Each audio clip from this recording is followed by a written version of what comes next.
Seja bem-vindo ao nosso canal do YouTube. Eu sou o pastor Arthur Pereira, líder nas igrejas do amor, e estou muito feliz em saber que você está aqui conosco. Você já está inscrito no nosso canal? Se você ainda não se inscreveu, faz o seguinte, se inscreve, ativa o sininho, sabe por quê? Porque aqui com certeza você vai receber palavras que vão transformar a sua vida, edificar o seu espírito e fazer com que você esteja cada vez mais sintonizado com aquilo que Deus tem para a sua vida. Então prepara o seu coração, cria expectativas, porque vai vir mais uma palavra de Deus para o seu coração. Deus abençoe. Ele é grande. Não há ninguém como Ele. E como é bom quando nós aprendemos a reconhecer essa verdade. E a mensagem de hoje tem tudo a ver com essa realidade. O tema dessa mensagem é: eu sou um vaso. Fala para a pessoa que está perto de você, dá um sorrisão para ela e diz assim: eu sou um vaso. Fala para outra aí assim, ó, eu sou um vaso. Um vaso. Mas deixa eu te fazer uma pergunta. Quando você vai a um jardim e você vê um vaso, obviamente que esse vaso vai ter alguma planta, alguma flor ali colocada, plantada. O que é mais importante? É o vaso ou é o que está no vaso? Com certeza, aquilo que está no vaso é muito mais importante. Eu fiz questão de que você olhasse para a pessoa que estava perto de você e dissesse assim: eu sou um vaso. Só para que a gente pudesse se ouvir. Eu sei que quando a gente fala alguma coisa, a forma como a gente fala comunica muito o que a gente está falando. Uma coisa é você dizer: eu sou um vaso. Outra coisa é: eu sou um vaso. Essa mensagem é uma mensagem que vai mexer um pouco com o nosso coração. E por isso que Paulo vai falar no livro de 2 Coríntios, capítulo 4, versículo 7, sobre vaso. E ele diz assim: temos, porém, este tesouro em vasos de barro, para que a excelência do poder seja de Deus e não de nós. Primeira coisa que a gente tem que entender é que nós somos um vaso. E que bom que nós somos um vaso de barro. Até porque eu e você viemos do pó da terra e nós não podemos nos esquecer jamais dessa verdade. Mas aqui Paulo, ele mostra que dentro desse vaso de barro existe um poder. A verdade é que existe uma presença. E sabe que presença é a de Deus? E por mais que você diga assim: meu Deus, pastor, não pode ser verdade isso.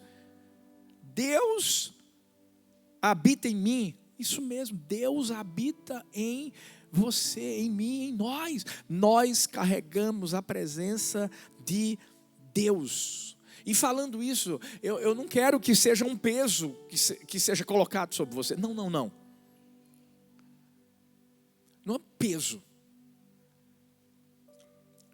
É uma responsabilidade, mas não é um peso. Sabe por quê? Porque o que a gente carrega, na verdade, quem a gente carrega, é muito precioso. Quem a gente carrega é tão precioso que não pode ser banalizado, que não pode ser negligenciado.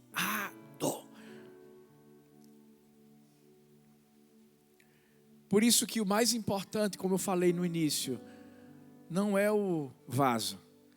O vaso é insignificante. O que mais chama e deve chamar a atenção é aquilo que está dentro do vaso. Essa palavra vaso de barro no grego significa argila cozida. Essa palavra diz respeito aos potes de argila daquela época. E no contexto do texto bíblico aqui que Paulo traz, ele quer mostrar ao povo de Corinto aquilo que eles já sabiam. Os vasos eram baratos, frágeis, substituíveis, mas eles atendiam às necessidades domésticas no momento. Ao mesmo tempo, por mais que eles fossem frágeis, eles eram utilizados para guardar coisas muito preciosas. Era como se fosse um cofre. E as pessoas colocavam dinheiro, joias, documentos importantes da época.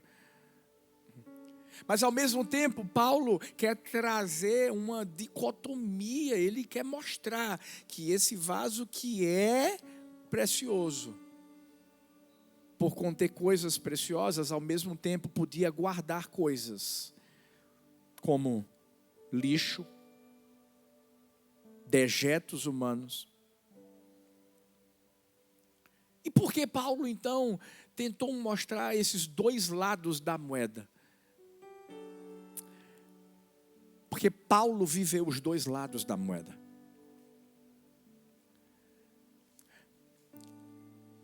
Paulo foi um vaso que, em um dado momento, achava que era muito importante. Criado como fariseu, aos pés de Gamaliel, conhecedor da lei. Até que um dia ele tem um encontro com Jesus. E quando ele tem um encontro com Jesus, ele começa a entender que tipo de vaso ele era. E é nesse momento que ele começa a dizer que considerava tudo como lixo. Sabe por quê? Porque ele entendeu agora o tipo de vaso que ele era. O que Deus quer trazer para mim e para você de uma forma especial, não só hoje, mas para o resto da nossa vida, é que nós somos frágeis, nós somos substituíveis, nós somos humanos.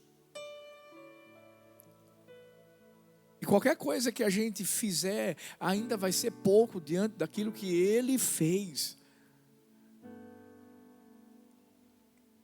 E por isso que é importante que a gente entenda que o mais importante não é o vaso, mas é o poder que reside dentro do vaso.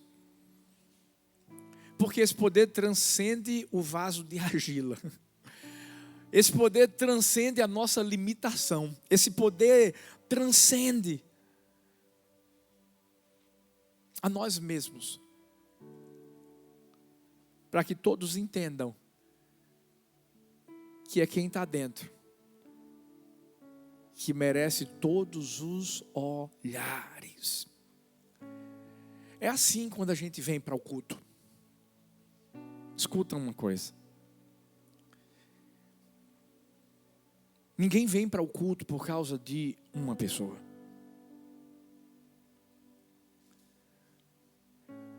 A gente não vai para um culto porque tem um pastor ou uma pastora famoso, famosa.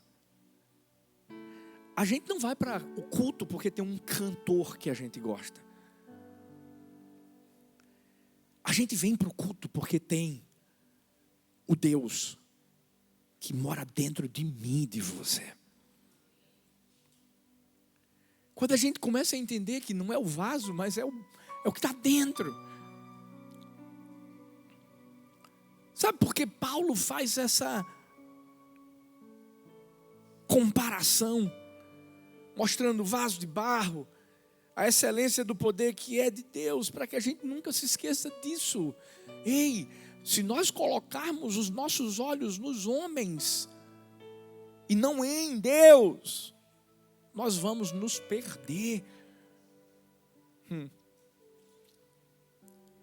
A pergunta que eu faço hoje para mim, para você, é: que tipo de vaso nós temos sido? Que tipo de vaso? Será que nós somos um vaso que se preocupa em apontar para o que carrega, ou um vaso que quer a glória para si? Será que nós somos um vaso que não está enxergando o valor e a responsabilidade daquilo que a gente está carregando? E por isso você está menosprezando a si mesmo e a quem carrega? Hoje nós vamos, através de 3 lições, entender que tipo de vaso nós somos. Hoje eu quero que você comece a observar com os olhos da fé Deus nos pegando como um oleiro e nos moldando. Para quê? Para que a gente seja o tipo de vaso que Deus quer que a gente seja. Por isso que a primeira lição, para que a gente seja um vaso conforme o molde do oleiro, e o oleiro é Jesus. A primeira lição é: tenha a perspectiva certa sobre você. Em outras palavras, olhe-se no espelho. A Bíblia fala em Tiago 1, versículo 22, a partir do versículo 22, sejam praticantes da palavra e não somente ouvintes, enganando a vocês mesmos. Porque se alguém é ouvinte da palavra e não praticante, assemelha-se àquele que contempla o seu rosto natural num espelho, pois contempla a si mesmo, se retira e logo esquece como era a sua aparência. Mas aquele que atenta bem para a lei perfeita, lei da liberdade, e nela persevera, não sendo ouvinte que logo se esquece, mas operoso praticante, esse será bem-aventurado no que realiza. Aqui a Bíblia está associando a bem-aventurança, o você ser bem-sucedido, à obediência aos mandamentos do Senhor. Mas ao mesmo tempo aqui a gente pode afirmar que ela também está ligada à capacidade de entender o que a palavra de Deus diz ao nosso respeito, daquilo que nós verdadeiramente somos. O que a Bíblia quer mostrar aqui é que, quando nós lemos a palavra, é como se nós estivéssemos diante de um espelho, e essa palavra revela a nossa identidade. Por isso que nós precisamos ter a perspectiva certa ao nosso respeito. Nós não somos necessariamente aquilo que nossos pais disseram que nós éramos, até porque talvez você pode até ter tido algum pai que, ao invés de fazer com que a sua identidade fosse fortalecida, a sua identidade foi enfraquecida. Nós não somos aquilo que o espelho natural mostra que nós somos, não. Nós somos aquilo que a Bíblia diz que nós somos. Nós somos aquilo que Deus diz que nós somos. Quando nós nos colocamos diante do espelho espiritual, que é a palavra de Deus, os nossos olhos espirituais são abertos, escamas são arrancadas desses olhos. Para quê? Para que a gente entenda quem a gente é. E aí, quando a gente entende quem a gente é, a gente não tem a perspectiva errada. de quem nós somos. E porque existem tantas pessoas que têm vivido debaixo de uma escuridão espiritual e tem tantas dificuldades na vida de viver o que Deus tem para a sua vida. Sabe por quê? Porque não leem a palavra. Tem muita gente que não entende essa identidade, não entende aquilo que carrega, esse tesouro que carrega, porque não lê a palavra.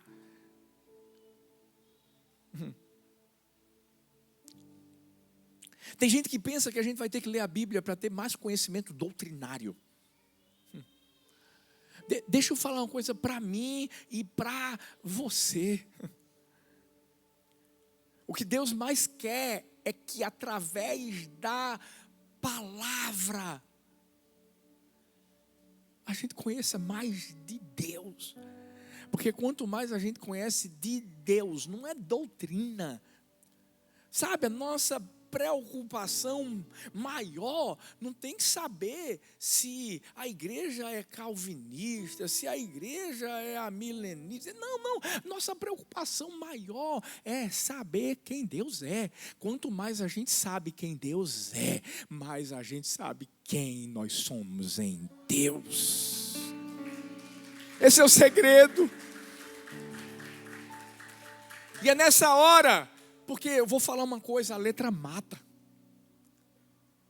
Eu não estou dizendo aqui que você não precisa estudar a palavra. É tão bom estudar a palavra, observar contextos históricos, porque aquele personagem bíblico viveu o que viveu. Isso é bom demais, mas deixa eu te dizer, mais do que isso, a gente tem que mergulhar na presença de Deus. Sabe por quê? Porque a letra mata. E Paulo sabia disso. Porque um tempo, Paulo teve uma perspectiva errada de si mesmo. Porque a letra era tudo que ele tinha na sua alma. E sabe como é que estava o seu coração? Vazio.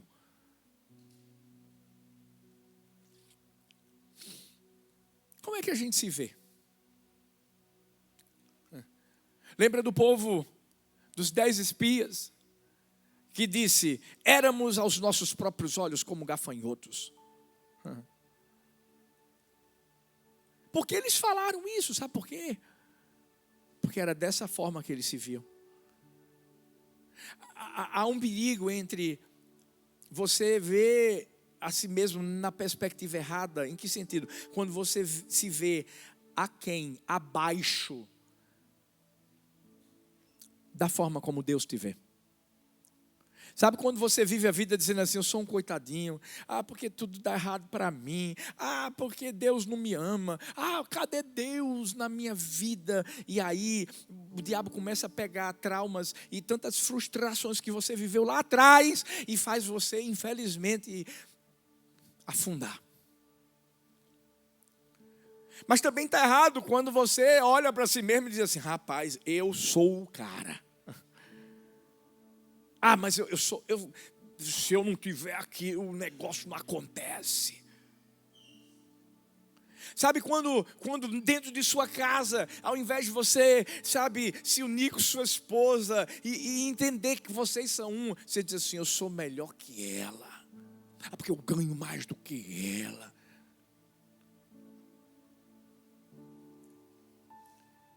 O que eu vou fazer, pastor? Equilíbrio. É quando nós vamos para a palavra do Senhor e nós começamos a entender que é a palavra que traz equilíbrio. E o principal equilíbrio, a base do equilíbrio, sabe qual é? É quando você entende que você e eu somos filhos de Deus. Fala para essa pessoa linda e dá um sorriso e diz assim, você é filho de Deus. Fala para o outro, você é filho de Deus. Esse é o equilíbrio. A perspectiva certa que eu e você temos que ter é essa. Eu sou um vaso de barro, mas esse vasinho de barro é filho de Deus. Foi Ele que nos formou do pó da terra. Foi Ele que soprou o fôlego de vida. Paulo entendeu isso. mesmo sabendo que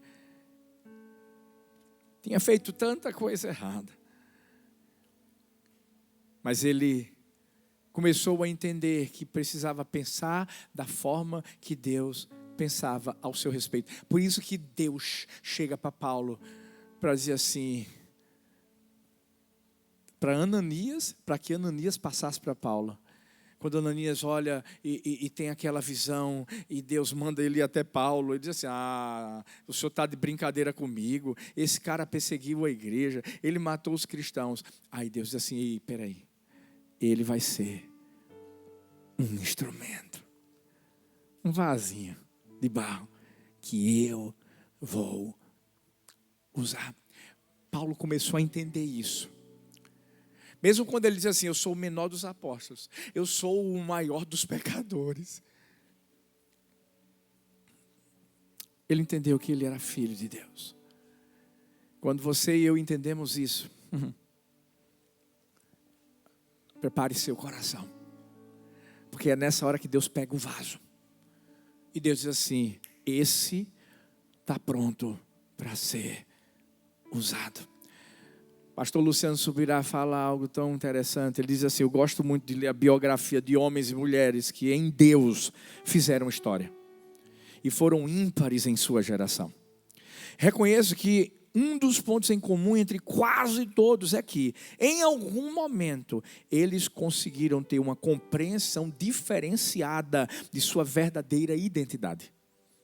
Isso, consequentemente, levou-os ao cumprimento de um propósito igualmente diferenciado. Foi isso que Josué e Caleb fizeram. Eu não sei para quem o Espírito Santo de Deus está falando aqui. Mas hoje eu acredito que tem gente que tem que sair desse lugar dizendo, eu sou filho de Deus. Eu não vou me prostrar diante das mentiras do diabo, diante da situação que eu estou vivendo. Eu não vou mais acreditar na voz do diabo.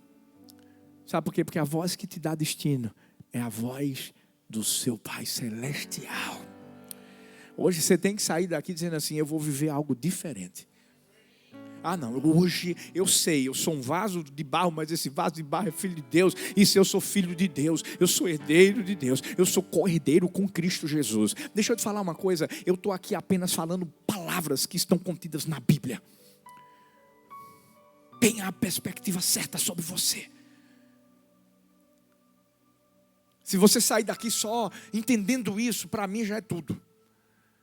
Eu sou filho de Deus, eu sou filha de Deus. Mas a segunda lição, para que a gente tenha equilíbrio, é cuidado com a soberba. Lucas 18, versículo 10 diz, 2 homens subiram ao templo para orar, um fariseu e o outro publicano. Você deve conhecer essa história. O fariseu, estando em pé, orava consigo desta maneira, ó Deus, graças te dou, porque não sou como os demais homens, roubadores, injustos, adúlteros, nem ainda como este publicano. Eu jejuo 2 vezes na semana, eu dou os dízimos de tudo quanto possuo. O publicano, porém, estando em pé de longe, nem ainda queria levantar os olhos ao céu, mas batia no peito dizendo, ó Deus, tem misericórdia de mim, pecador.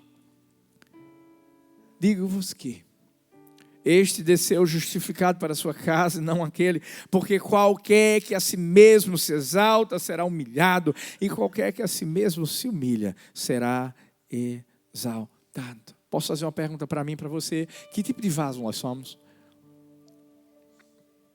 Um vaso soberbo? Ou um vaso humilde?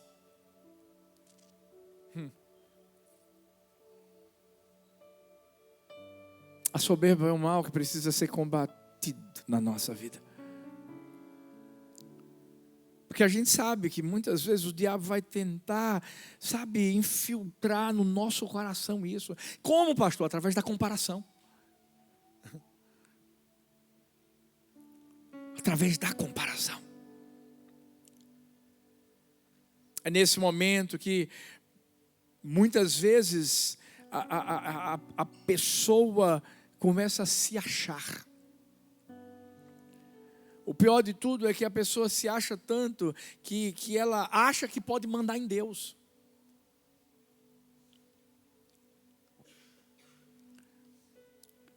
Se nós não tivermos cuidado, nós vamos agir como esse fariseu.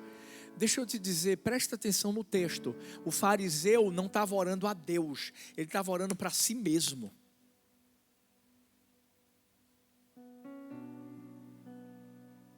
O fariseu só conseguia olhar para o seu próprio umbigo. Sabe, quando nós entendemos que somos um vaso de barro, e por isso precisamos ser humildes, nós não vamos achar que nós somos melhores que as outras pessoas. Deixa eu te dizer, eu só estou aqui no altar pregando. Eu não sou melhor que você. Eu sou servo, como você. Quando a gente começa a compreender o que a Bíblia diz, quando a Bíblia diz que você não pode se considerar superior a ninguém, pelo contrário, considerem uns aos outros superiores a vocês mesmos. Em outras palavras, a Bíblia está dizendo assim, bora, vai dar sempre empate. Sabe por quê? Porque quem vence não sou eu nem você, é Deus em nós. É a presença dEle em nós. E como é que isso acontece, pastor? Quando a pessoa, sabe, parece que subiu para a cabeça. É quando a pessoa pensa, ela se esquece que é vaso e pensa que é o tesouro. Ela pensa que é o poder. Não somos. A gente precisa ter cuidado, porque a Bíblia mostra que Deus resiste aos soberbos. Sabe aquelas pessoas que acham que não precisam de Deus? Sabe aquelas pessoas que acham que não precisam vir para a igreja? Sabe aquelas pessoas que acham que não precisam ter alguém para liderar, para ajudar? Não é alguém que é melhor que elas, não, mas alguém que mostra o caminho. Isso se chama soberba. O fariseu, só contextualizando, era um partido religioso dos judeus que era radicalmente conservador. E eles cumpriam a lei ao pé da letra, mas por conta disso achavam que eles eram bons demais. É como se eles fossem a razão da salvação deles mesmos. Aquilo que eles faziam era aquilo que trazia o mérito sobre suas vidas para eles serem quem eles eram. E o publicano? Sabe, os publicanos eram pessoas que coletavam impostos. Não eram muito bem quistos ou bem recebidos pela sociedade judaica. Mas esse homem, por mais errado que ele entendesse que ele era, por isso que ele, quando ora, de longe. Por que de longe? Porque os publicanos não entravam no espaço que os fariseus entravam para buscar a Deus. Eles ficavam no pátio exterior, do lado de fora, porque eles não se consideravam justos ou merecedores de estarem um pouco mais para frente.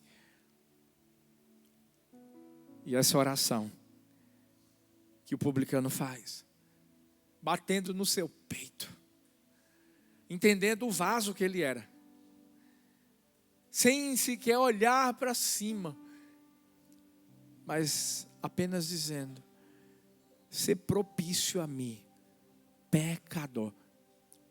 Foi a oração que tocou no coração de Deus. Todas as vezes que nós nos colocamos diante de Deus em humildade, todas as vezes que a gente está dizendo: Deus, tem misericórdia de mim, esse é o momento em que Deus olha para mim e para você e diz assim: que bom que você sabe quem você é, porque eu sei que você sabe que você é filho de Deus, mas que bom que você não deixou que a soberba tocasse o seu coração. O que fez com que o filho pródigo voltasse para o pai? Humildade.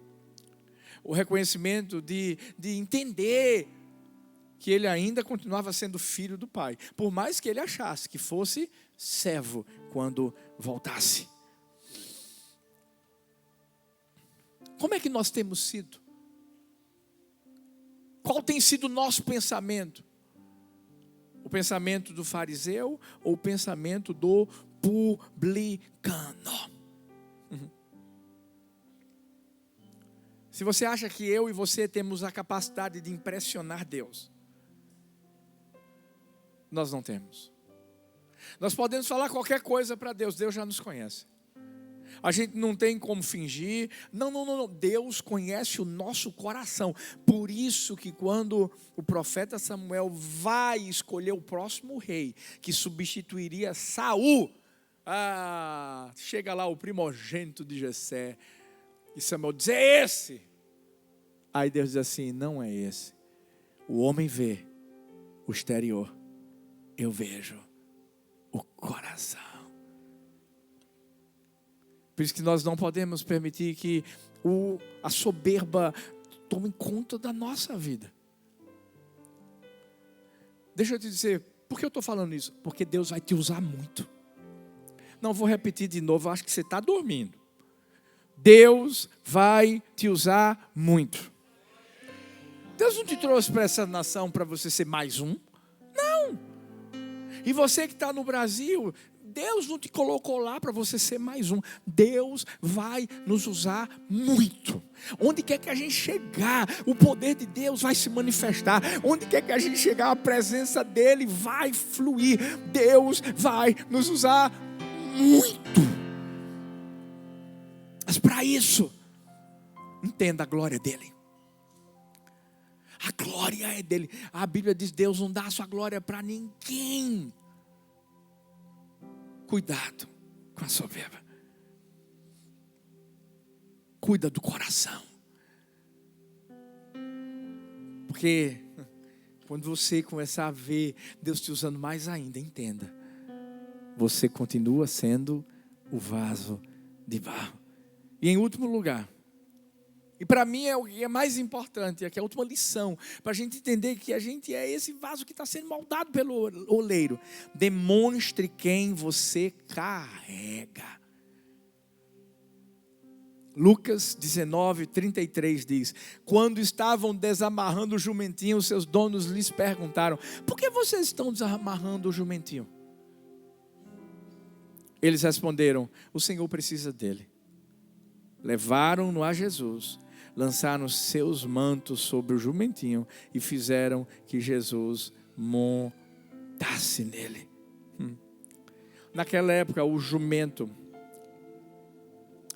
era um animal de um preço muito elevado. Por quê? Por causa da resistência para o trabalho. E autoridades importantes, somente autoridades importantes é que montavam esse tipo de animal. Os donos, quando viram os discípulos de Jesus chegando e pegando o jumentinho, obviamente, eles perguntaram, o que é que vocês estão fazendo? Esse jumento é nosso. Mas quando eles souberam que era Jesus que iria montar nele, eles na hora disseram, pode levar. Perceba o coração desses homens, a humildade desses homens.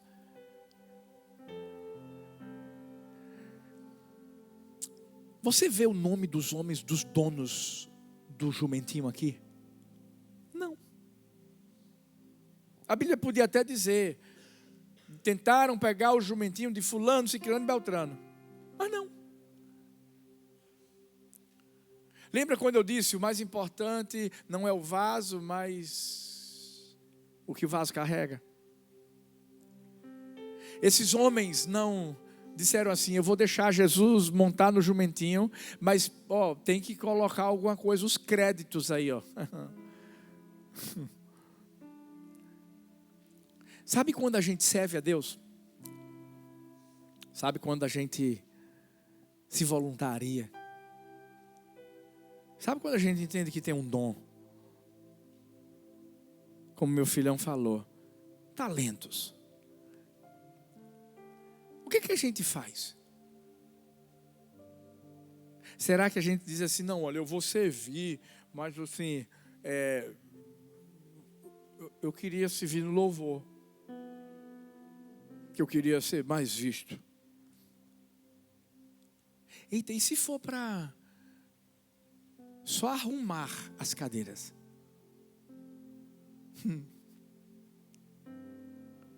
E se for só para ficar na cantina?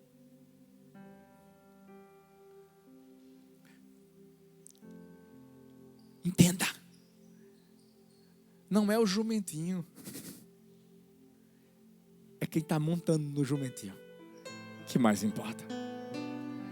Ô pastor, o senhor está falando que eu sou jumento? Você não, somente não, eu e você. Não, pastor. Os nordestinos sabem do que eu estou falando. Lá ainda é pior, porque chama de burrinho. Os donos daquele jumento. Eles não quiseram saber de... Fala para o povo que o jumento é nosso. Você viu o jumento? Era nosso. O que Jesus estava montando era nosso. Não. Ele não quis nem saber disso. Eles só emprestaram. Porque queriam mostrar quem estava sendo carregado. Sabe, não adianta a gente servir a Jesus com o objetivo de a gente ser reconhecido. Como título que? Não, pelo menos me bota aí o título de melhor servo.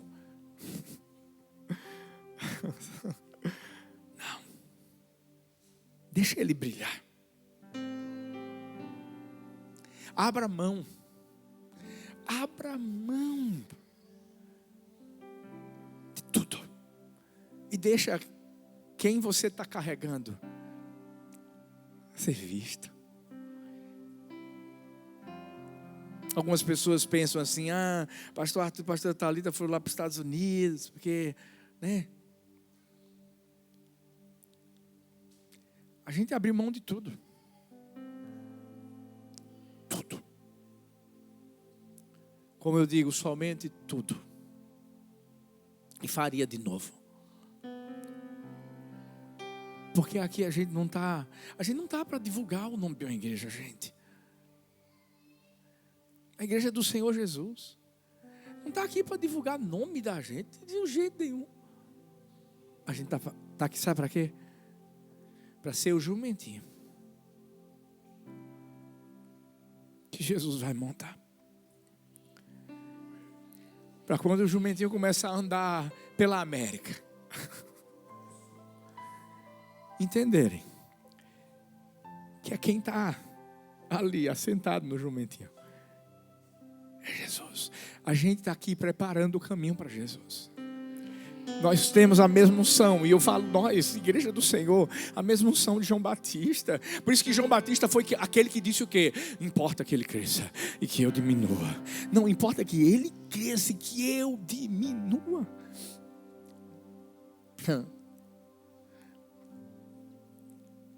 Uma estátua foi feita para Billy Graham há pouco tempo. Mas eu não sei se você sabe, uma outra foi feita antes. Ele tinha 88 anos. E disseram, ele ainda estava vivo. E disseram assim, você vai lá para prestigiar a cerimônia? Ele disse assim, não.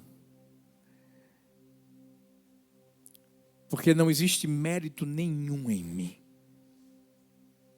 Eu apenas preguei a palavra.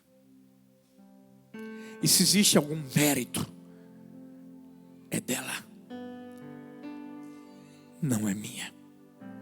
Em outras palavras, ele estava dizendo assim, eu só fui o jumentinho. Por isso que o próprio Jesus disse, o filho nada pode fazer de si mesmo. O meu ensino não é meu. As palavras que eu vos digo, não as digo por mim mesmo. Eu não procuro a minha glória. Meu Deus, se Jesus falou isso, quem sou eu e quem é você para falarmos algo diferente? Fique em pé no seu lugar. Olha mais uma vez para essa pessoa que está perto de você. E diz assim, fala para ela: eu sou apenas um vaso. É isso. Então tenha a perspectiva certa sobre você. Cuidado com a soberba. E não esqueça, demonstre quem você carrega. Porque o mais importante não é o jumentinho, é Jesus que está montado nele. Coloca a mãozinha no coração, Pai. Nós somos vasos de barro. A excelência do poder pertence a Ti. O único grande é o Senhor. Nós queremos o Teu nome engrandecer nessa manhã e reconhecer que somos nada sem Ti. Que estamos aqui por causa do Senhor, por causa da Tua presença. Que continuemos sendo esse vaso de barro. E que a excelência do poder continue sendo Tua. Somente Tua. Em nome de Jesus. Amém.